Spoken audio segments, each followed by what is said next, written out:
ready.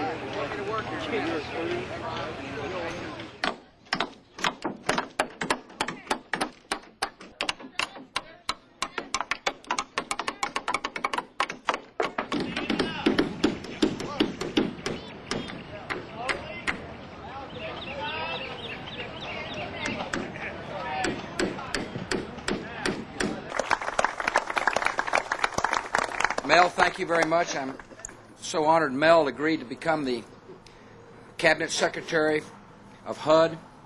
He brings a fresh look and a true spirit of compassion to the job. Plus, he's a Floridian.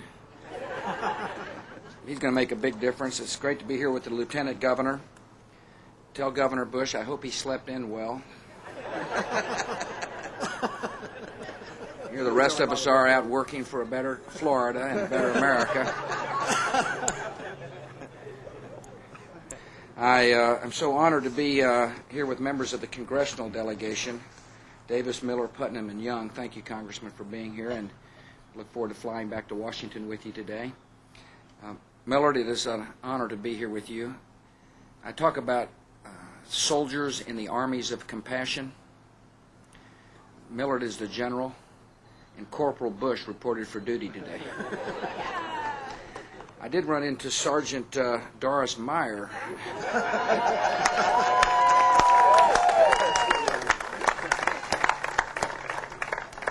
I can barely lift my arm.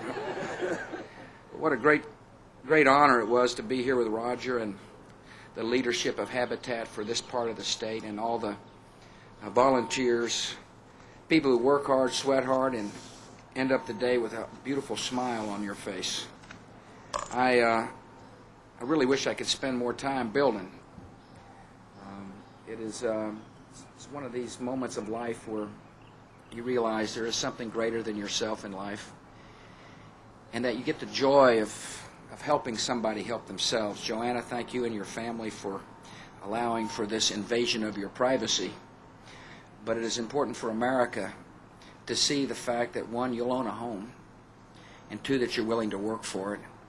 And as importantly, there are hundreds of others Americans who are willing to stand side by side with you so that you can enjoy one of the great benefits of America, owning your own property, having a piece of the future of America, so that your future and the future of your niños is very hopeful. And that's what America's about. This is the land of hope and promise and opportunity. And as importantly, it is a land of compassionate people. I like to tell people that I wish I knew the law that I could sign that would make people love one another. That's not the government. That comes from something much greater than people, as you all know. This is a land of faith and compassion. It is a land of thousands and hundreds of people who ask the question when they wake up, what can I do to love my neighbor? That is not a government function. That doesn't happen because of government. And you and I know that. And that's why it is so important for our nation to recognize the promise and power of faith in America. And that's why our government should not fear working side by side with faith-based organizations. Quite the opposite. We ought to fund faith-based organizations so that they can do their duty in love and compassion. Oh, there's some in our society who are skeptical about funding faith. I hear it all the time in the halls of Congress. We can't fund faith-based organizations. If that's the case, are they willing to eliminate the line item for programs such as Habitat for Humanity in the budget? I say they shouldn't. As a matter of fact, I'm submitting a budget next year that triples the amount of money available for programs such as Habitat for Humanity.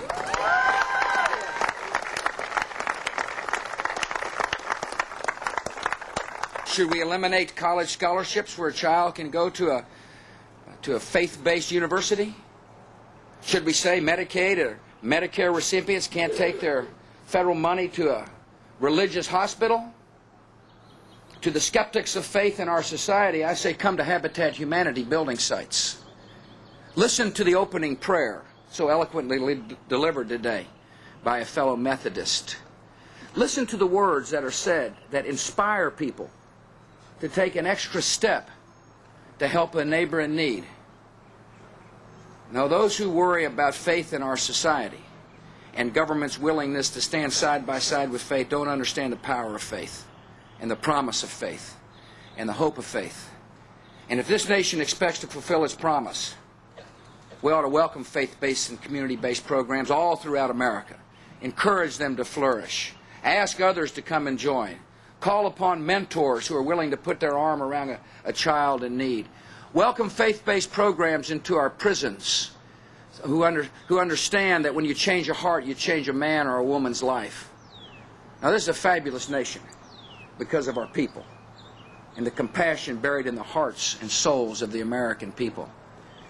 And it's such a huge honor to come to a site of love and a site of compassion and a site of care, to work side by side with fellow Americans in kind of a hot day, with one thing in mind: to help Joanna and therefore help our society and help America continue to be the greatest country on the face of the earth. I'm so honored to be here, thankful for the chance to work, and thank you all so very much for what you do. God bless.